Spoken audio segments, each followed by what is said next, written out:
आणि ही हिंदी एका प्रांताची भाषा आहे. त्या प्रांताच्या भाषेचा मग आमची खरं तर बघायला गेलं तर अनेक याच्यावरती अनेक लोकांनी बोलले होते की उत्तर भारतातले अनेक लोक हे महाराष्ट्रामध्ये नोकरीसाठी येतात. खरं तर त्या भागामध्ये मराठी शिकवली पाहिजे.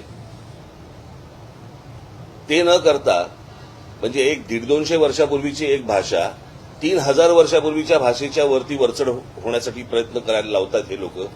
तेव्हा हे मान्य होऊच शकत नाही, हे होणार नाही. काल मला त्या ह्यांचा हा जो निर्णय आला त्याच्यानंतर संजय राऊतांचा मला फोन आला होता आणि त्यांनी सांगितलं की आपल्याला काय करायचं पुढे. म्हटलं आपल्याला मोर्चा तर रद्द करायला लागेल आता. त्यांनी मला म्हणाले की आपण एक विजयी मेळावा आपण घ्यायला पाहिजे. म्हटलं घेऊया. म्हणाले मग 5 तारखेला आपण जाहीर केलं तर 5 तारखेला घेऊया का. म्हटलं 5 तारखेला घेता येईल. म्हटलं आत्ता काही ठिकाण जाहीर करू नका. म्हटलं मी माझ्या लोकांशी पहिल्यांदा बोलीन, चर्चा करीन आणि चर्चा केल्यानंतर म्हटलं मग आपण एकत्र मिळून ठरवू आणि मग त्याच्यानंतर बघू आपण 5 तारखेला काय करायचं ते.